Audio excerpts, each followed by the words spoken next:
చిన్న ప్రాపర్టీ కోసం అమృత వచ్చింది. అమృత వెనుక నుండి ఇప్పుడు శర్వాణి వచ్చింది. గతంలో నువ్వు కోర్టులో సాల్వ్ చేసినట్టే ఇప్పుడు కూడా కోర్టు ద్వారానే సాల్వ్ చేద్దాం అమృత. పైగా మహేంద్రకు భయపడి మన తరపున వాదించడానికి ఏ లాయర్ వస్తాడు చెప్పు?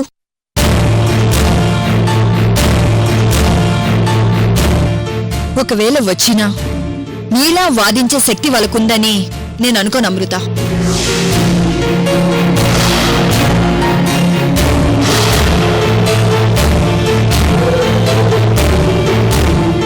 అమృత గారు, మీరింకేమీ ఆలోచించకండి. ఈ కేసు మీరే వాదిస్తున్నారు, మీరే గెలుస్తున్నారు.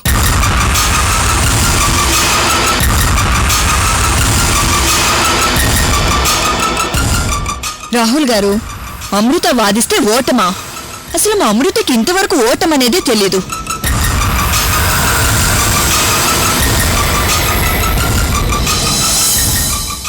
అమృత, మీ శ్రీవారికి నీ గురించి ఇంకా పూర్తిగా తెలియనట్టుంది. నువ్వు వాదిస్తే ఓడిపోవడం అనేది ఉంటుందా? ఓరి నాయనో, వీళ్ళిద్దరూ కలిసి నన్ను లాయర్ని చేసేలా ఉన్నారు. ఇప్పుడెలా? అమృత గారు, మీరే వాదించి ఈ కేసు గెలిచి ఆ అనాథాశ్రమాన్ని కాపాడాలి, అంతే.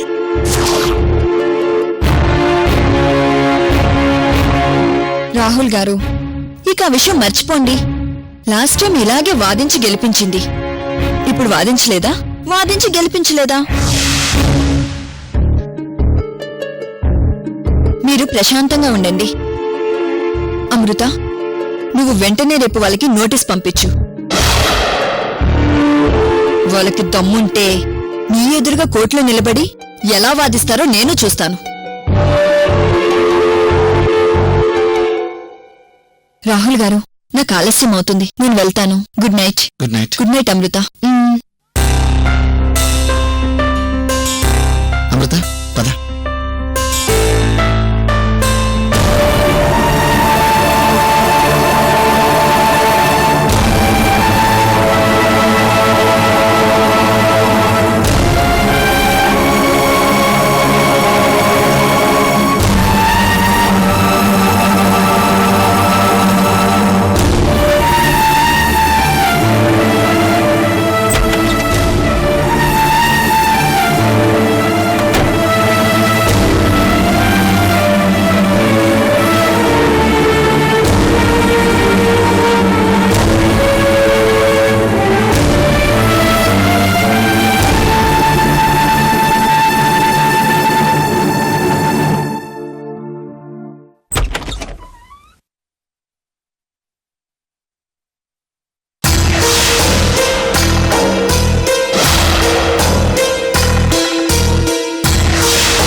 ఏంటి నీర్చో?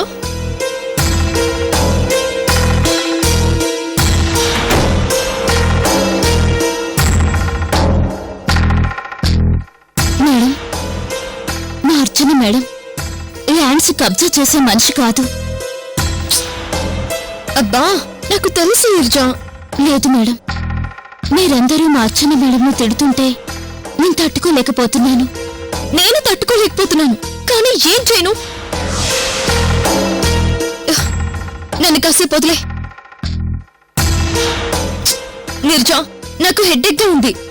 మేడం, మా అర్చన మేడం ఎప్పటికీ తప్పు చేయదు. నేను ప్రాణం పోయే పరిస్థితి వచ్చినా ఎప్పటికీ నువ్వు అర్చనవని ఎవరికి తెలియనివనని నాకు మాట ఇవ్వర్చునా.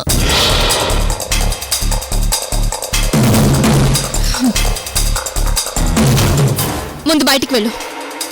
ఇదేంటి, ఈవిడ కోపం చూస్తుంటే మా అర్చన మేడంలోనే ఉంది. ఇదేంటి నన్ను తేడాగా చూస్తుంది? కొంపతీసిన యాటిట్యూడ్ని ఇది పసిగట్టలేదు కదా. ఓరే నాయనా,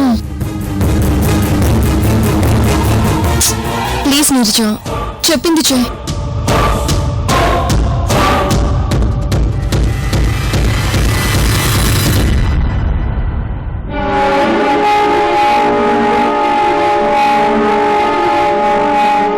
భగవంతుడా, అమృతలో నటించలేక, అర్చనలో బయటపడలేక నాలో నేను చేస్తున్నాను.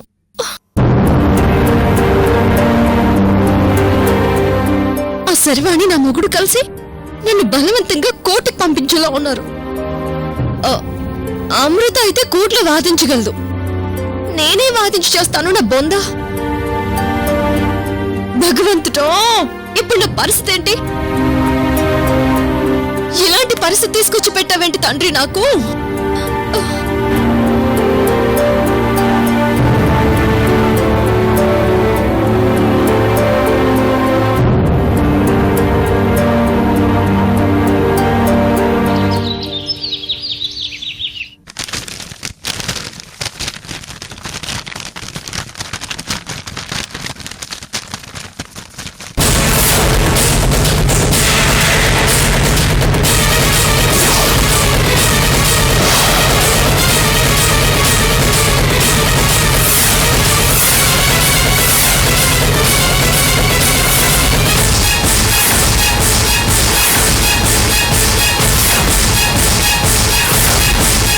శర్వాణి,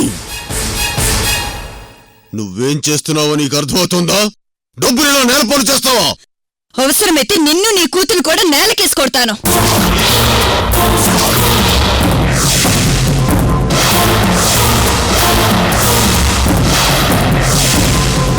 అసలేమనుకుంటున్నావురా నా గురించి? శర్వాణి, నా గురించి నీకు పూర్తిగా తెలియదు.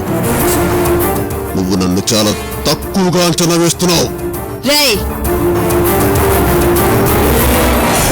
సిటీ అవుట్స్కట్స్ లో చిన్న చిన్న కబ్జాలు చేసుకునే బ్రతికే నువ్వు ఎలా అంచెలంచెలుగా పైకొచ్చావో నాకు బాగా తెలుసు.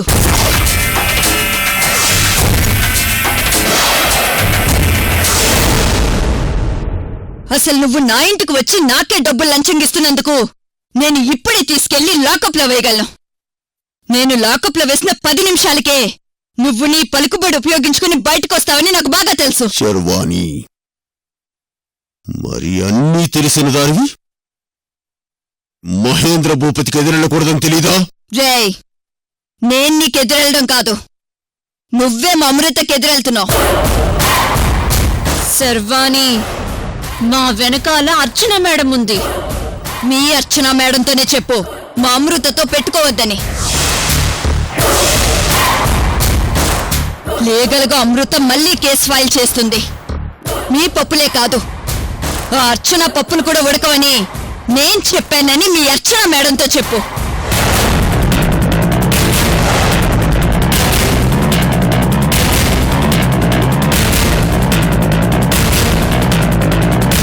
శర్వాణి, అమృతని ఎలా ఎదుర్కోవాలో మాకు బాగా తెలుసు. ఇది నీకు సంబంధం లేని విషయం. దయచేసి ఇందులో నువ్వు ఇంటర్ఫీర్ అవ్వద్దు. రేయ్, చెప్తున్నాను కదా, మా అమృత జోలికి వస్తే నేను వస్తానని.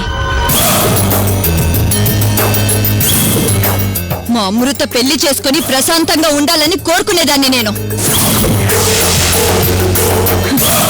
తన మెడలో తాలి పడిందో లేదో అప్పుడే అర్చన తన ఆట మొదలుపెట్టింది. పోలీస్గా నేను, లాయర్గా మా అమృత ఏకమైతే మీరే కాదు, మీ అర్చనే దిగొచ్చినా ఏమీ చేయలేదు.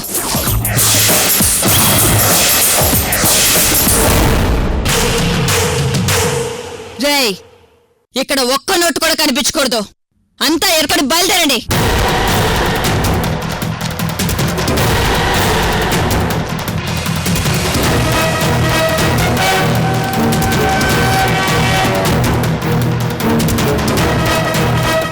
బయలుదేరండి. చూడండి, మా అమృత లీగల్గానే ఎదుర్కొంటుందని మీ అర్చనతో చెప్పండి. అయినా మీ అర్చన దొంగచాటుగా వెనక నుండి మిమ్మల్ని పంపించడం కాదు. దమ్ముంటే మా అమృతకి ఎదురుగా నిలబడి మాట్లాడమని చెప్పండి. మీలాంటి గుంట నక్కల్ని నేను మా అమృత చాలా మందిని చూసాం. బయలుదేరండి.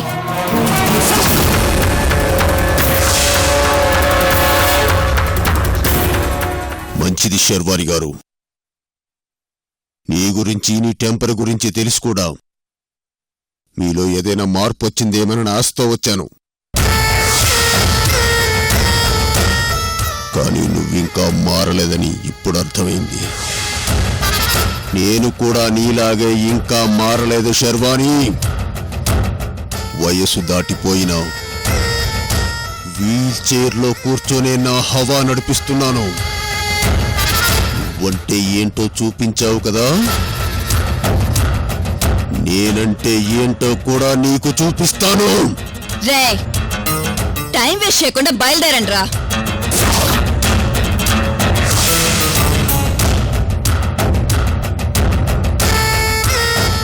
చూస్తాను. హలో పెద్ద మనిషి, నీ వయసుకి నీ చేష్టలకి సంబంధమే లేదని నెత్తి నోరు కొట్టుకుని చెప్తున్నాను కదా. దమ్ముంటే మీ అర్చనే వచ్చి మా ఎదురుగా నిలబడమను.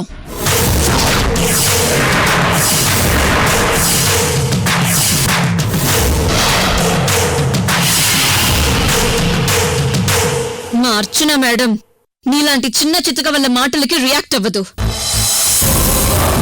తను బరిలో దిగితే తనకు ఈక్వల్ క్యాండిడేట్ ఉండాలి. అయినా నీలాంటి దానికి మా అర్చన గారు ఎందుకు సర్వాణి? నేను మా నాన్నగారు చాలు. ఆ విషయం ఆవిడ గారికి త్వరలోనే అర్థమవుతుందమ్మా. పదమ్మా.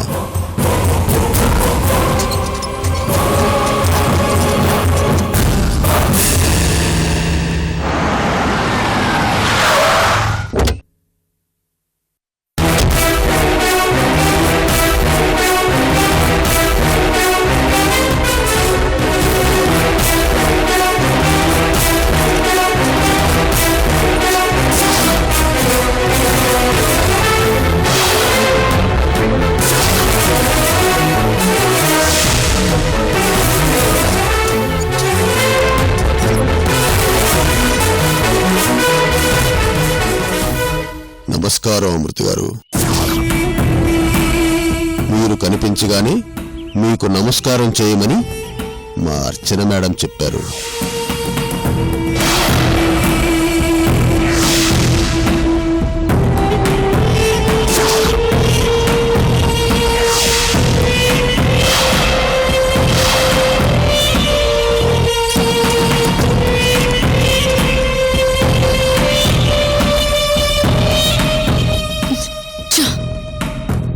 వీడేమో మాటి మాటికి అర్చన చెప్పిందని నా పేరు వాడుకుంటున్నాడు.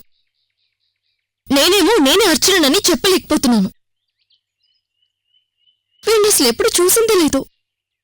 వాడేమో నా పేరు తెగ వాడేసుకుంటున్నాడు. శర్వాణి ఏమో కేసు కోర్టు అంటుంది. ఇప్పుడేం చేయాలో ఏమో.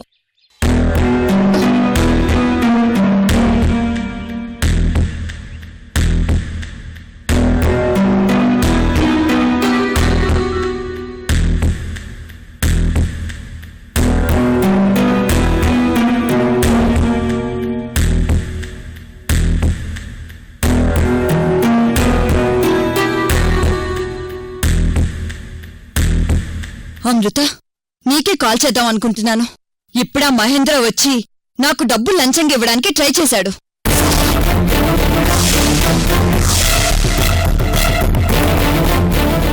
ఏదో జరుగుతుంది శర్వాణి. కావాలనే ఇదంతా చేస్తున్నారు. ఇంకా ఏదో జరగడం ఏంటి అమృత? ఇదంతా అర్చన వెనుకుండి నడిపిస్తుంది.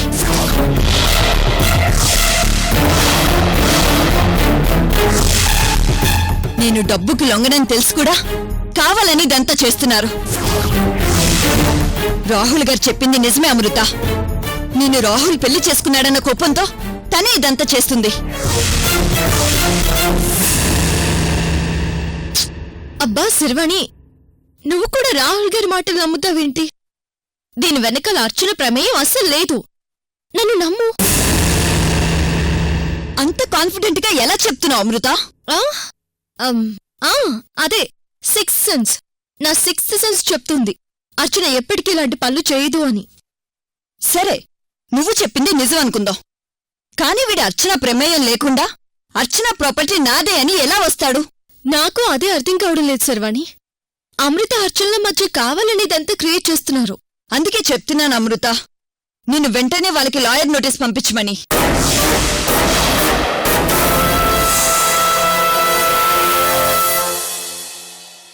ఓరి నాయనో, ఈ లాయర్ నోటీసు, ఈ గోలా అంతా నాకేం తెలుసు.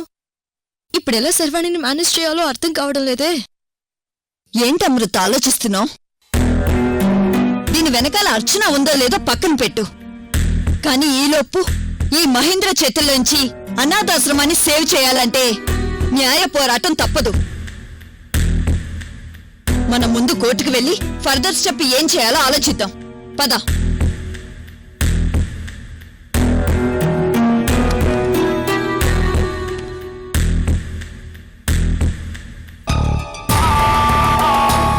ఏంటమృత ఇంకా ఆలోచిస్తున్నావు? ఇప్పటికే చాలా ఆలస్యమైంది. పద, లేదంటే ఆ మహేంద్ర ఆశ్రమాన్ని ఆక్రమించుకుంటాడు. పదమృత.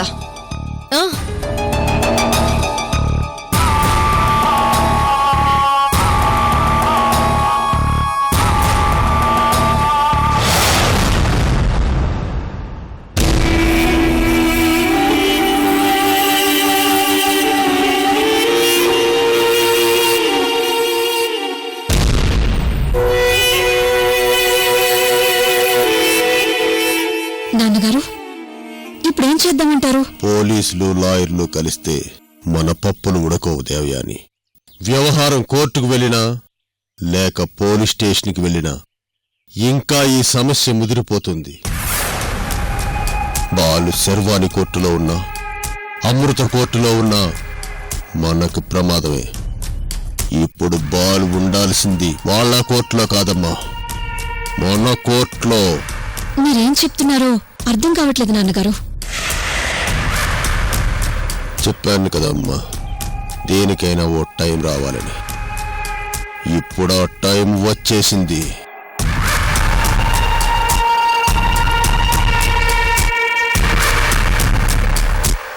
బ్రీఫ్ కేస్ నిండా డబ్బిస్తే చీకొట్టి పంపించింది. నేనెప్పుడూ ఖాళీ చేతులతో తిరిగి రాలేదు.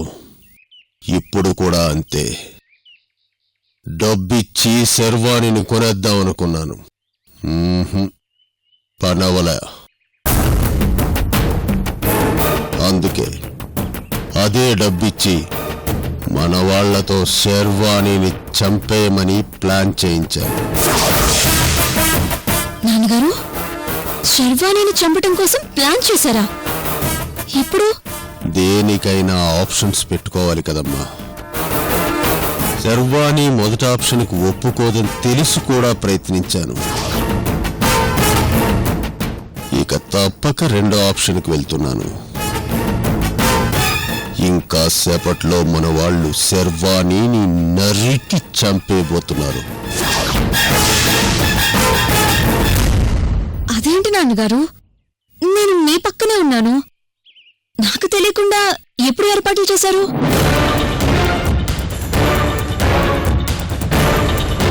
అదేనమ్మా రౌడీయిజం అంటే.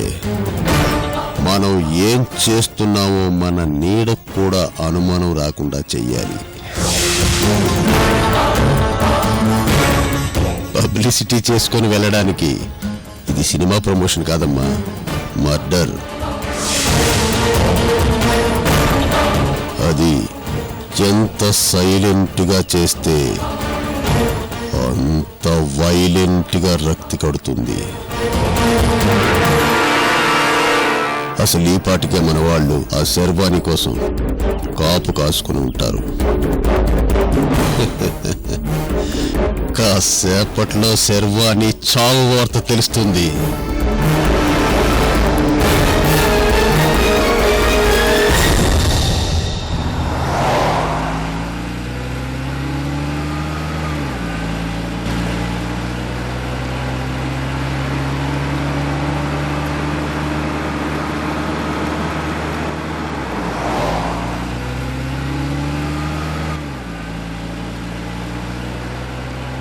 శర్వాణి, ఇప్పుడు నేను వెళ్ళి కేసు ఫైల్ చేయకుండా ఎవరైనా మంచి లాయర్ని చూస్తే మంచిదనిపిస్తుంది.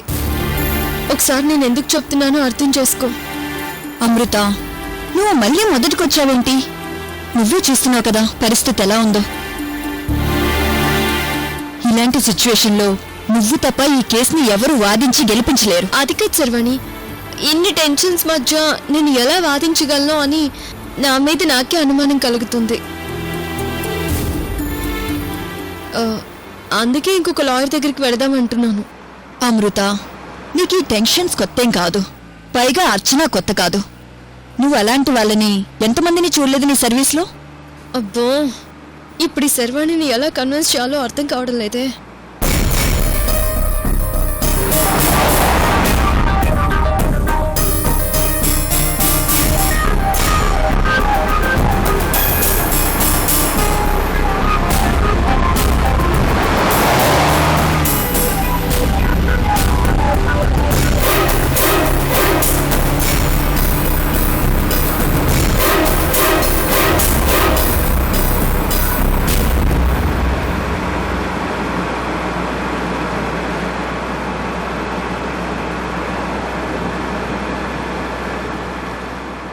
ఎవరో కానిస్టేబుల్ బండాపుతున్నట్టుంది.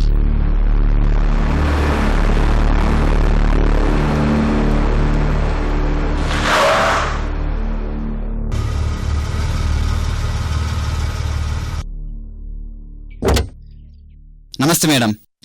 నమస్తే. సిఐ శర్వాణి అంటే మీరే కదా? అవును. ఒకసారి బండి దిగండి. ఏం జరిగింది? ఎందుకు బండాపావు? ఒకసారి దిగండి మేడం. ఏం జరిగింది? దిగో.